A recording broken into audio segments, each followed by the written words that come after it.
This story is set in a world that has been destroyed by solar flares and storms from the sun. These events turned the Earth's surface into a radioactive desert and reduced the human population to just 21 million people. To survive, a corporation called ROC created thousands of robots called pilgrims. These robots were designed to build walls and mechanical clouds to protect the remaining cities from radiation. There are now millions of these robots controlled by humans through two security protocols. The first protocol is to prevent the robots from harming any living thing. The second protocol is to prevent the robots from changing themselves or other robots.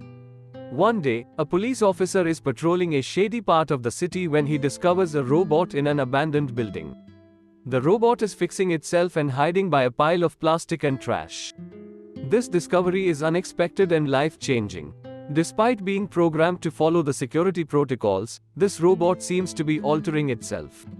The robot looks innocent and begs the police officer, "Please don't shoot me and let me repair myself." But police officer doesn't listen to the robot and shoot him. We see two different incidents involving robots. In the first incident, a police officer discovers a robot that seems to be breaking its programming by fixing itself. The officer shoots the robot in the head, but it's unclear if this was the right decision or not. In the second incident, a family's robot from the Rosie Corporation kills their dog. The family is upset and the insurance agent from the ROC Corporation, Jack, comes to investigate. Jack tries to prove that the robot is following its programming by attempting to harm himself with a knife, but the robot stops him. Jack concludes that the robot is in good condition and leaves without giving the family a refund. He goes home to his pregnant wife and falls asleep on their couch. Later, Jack receives a message from a city technician about a malfunctioning robot designed to build walls. When Jack arrives, he finds that the police have already shot the robot, claiming that it was self-repairing. Jack received a report from a technician indicating that a unit had undergone numerous alterations in its structure, but its serial number remained intact for tracking purposes. Upon further inspection, the technician discovered different parts beside the robot and concluded that it had been modified for the purpose of smuggling and stealing tools and parts. The doctor then presented Jack with a bill that Rock had to pay for the expenses because the unit was altered and had no owner, making it an illegal unit until the conflict is resolved. To add to the problem, the unit lacked a second protocol, which is unusual. The doctor suspected that a clocksmith was responsible for the modifications. Rosie's insurance company was already facing complaints from other units, and the altered robot was causing more problems for the company. Jack reported the incident to his boss, but the boss dismissed him as being crazy. Despite this, Jack requested a transfer to the coast to avoid the city. However, his boss refused and told him that he already had a good life and only needed to find someone accountable for the situation. Following their intense conversation, Jack went to visit the wall where he had altered the robot Kane.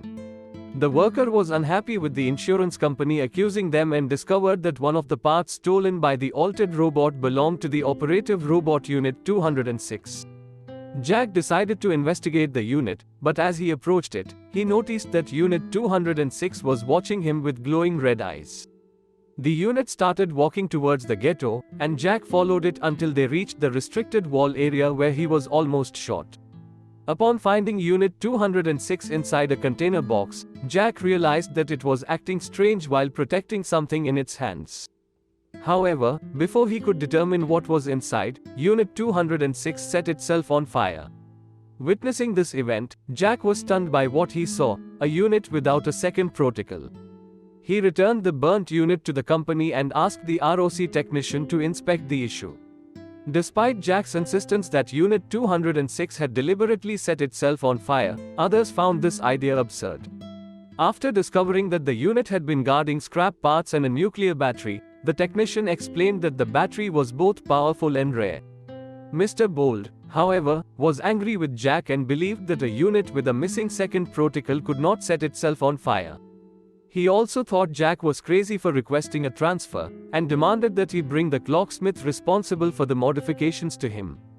Jack set out to investigate the clocksmith's intentions, and upon examining the first robot's crime scene, he discovered that it also had a nuclear battery.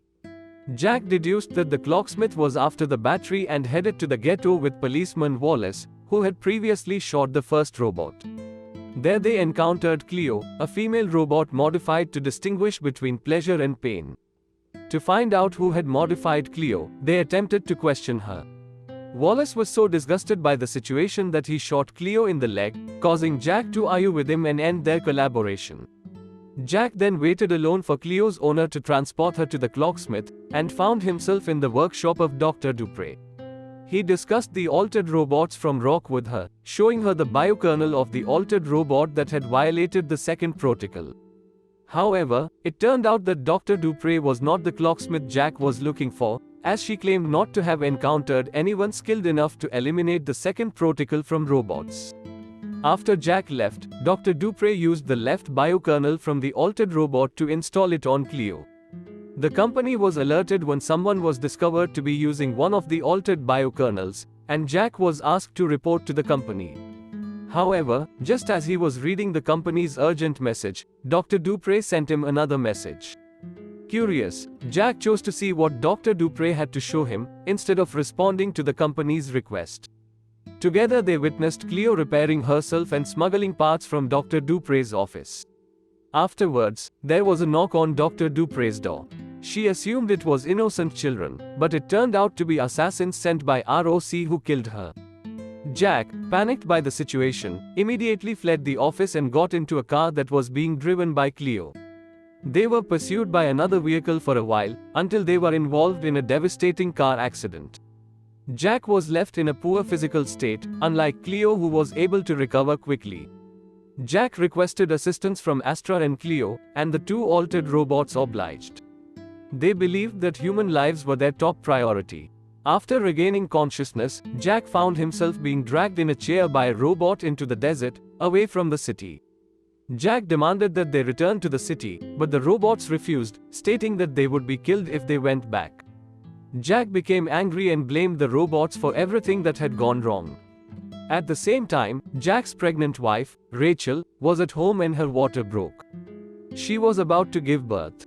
Mr. Bold was informed of Rachel's situation and was ordered by Mr. Hawk, the founder of Rock, to report to the Rosie's company. Mr. Hawk provided an explanation of the situation from the perspective of the altered unit's biokernel, warning that it posed a serious threat to the company. He and his associate, Conway, suspected that Jack was responsible for the situation, but Mr. Bold came to Jack's defense, claiming that he was loyal to the company.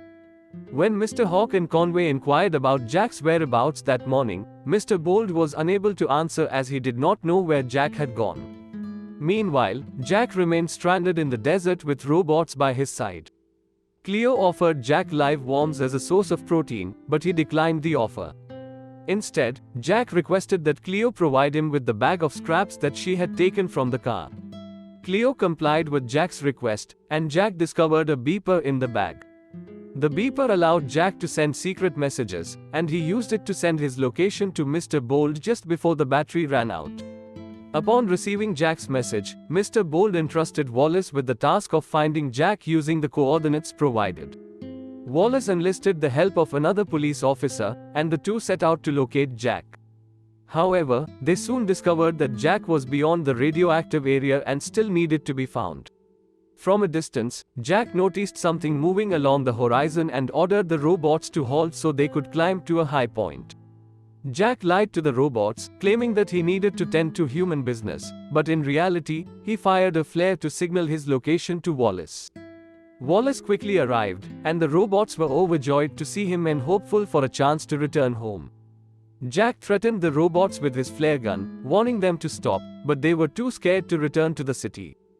Jack was surprised to see Wallace again but happy nevertheless, while Wallace was furious and punched Jack.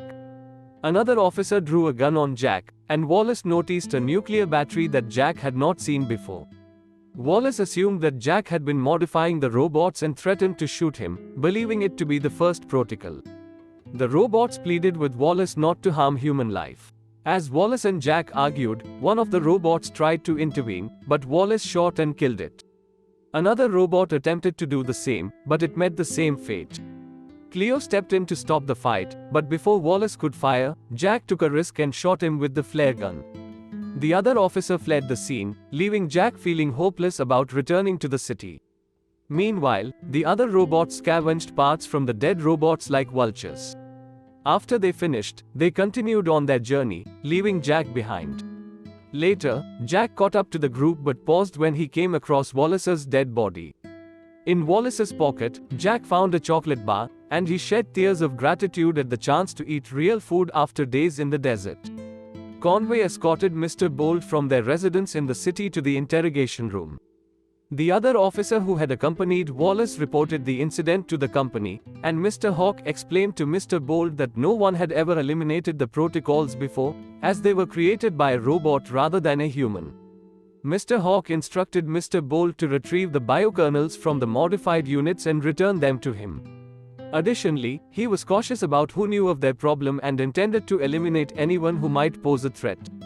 As a result, Mr. Hawk sent Conway, Mr. Bold, and 2 other men to the radioactive area to search for Jack. Despite feeling remorseful about the situation, Mr. Bold was obligated to follow Mr. Hawk's orders. One night during their mission, Conway and Bold arrived at the location where Wallace's remains and the robots were found. Conway received a phone call informing him that 2 women were on their way, so he told everyone to wait a bit longer. As a car approached, they all stood up, but it turned out to be Rachel, Jack's wife, with their newborn baby girl. While Rachel was giving birth, Rock kidnapped her and the baby in search of Jack. Bull didn't want Rachel to get involved and felt that everything was falling apart. Bold attempted to take control of the situation by using Wallace's gun to kill Conway, but he was unsuccessful. Conway's team then left, leaving Mr. Bold in distress. Meanwhile, in the desert, one robot had already departed, leaving Cleo behind to wait for Jack. The altered robots and Cleo arrived at an abandoned factory, which was their destination. On their walk towards the factory, Jack and Cleo talked about the rain, how it had changed, and why. During their conversation, Claire expresses a general curiosity about life and starts asking Jack questions, which only angers him. From a distance, Jack spots what he thinks is the clocksmith waiting for them, but upon closer inspection, it turns out to be another robot. The robot stands up and shows Jack his wired body. Jack is confused and wants to meet the clocksmith, but the robot tells him that he is the only human there. Jack still can't believe that it was done by a robot, so he enters a garage to look for a human but finds parts that are ready to be assembled instead. Jack now believes that there were no clocksmiths, but rather a robot who started it all in the first place. Jack is left stunned, but he now knows who was behind everything, and he decides to find a way back home. After Jack left, the robot started assembling the parts, but they realized that the nuclear battery was missing. The clocksmith robot followed Jack and found him trying to open the car's hood. Seeing that Jack was struggling, the robot helped him and easily opened the car's hood. To Jack's dismay, the car didn't have an engine, causing him to lose hope. Jack stood at the edge of a bridge, followed by the clocksmith. There, Jack and the robot had a deep conversation. The clocksmith robot imparted wisdom to Jack about human life and the crisis that humans are currently facing. This robot had acquired the capacity to override the second protocol and stop deferring to humans through natural development. Jack hands over the nuclear battery to the clocksmith robot and accepts the fact that humans are facing extinction, including himself. He also acknowledges that robots were designed to assist humans, but the clocksmith robot argues that the goal should be to live, not just survive, and that robots too have the desire to live. Jack is overwhelmed with despair and thirst, but finds a bottle of alcohol and drinks it, which leaves him feeling tipsy. Suddenly, electricity sparks in the abandoned place and an old jukebox starts playing music. In his drunken state, Jack sees Cleo and teaches her how to dance, counting out the steps. They laugh and dance together, but things take a strange turn when Jack holds onto Cleo's head and she begins to moan in pleasure. Cleo asks if Jack loves her, but he's taken aback by his own actions and feels nauseous again.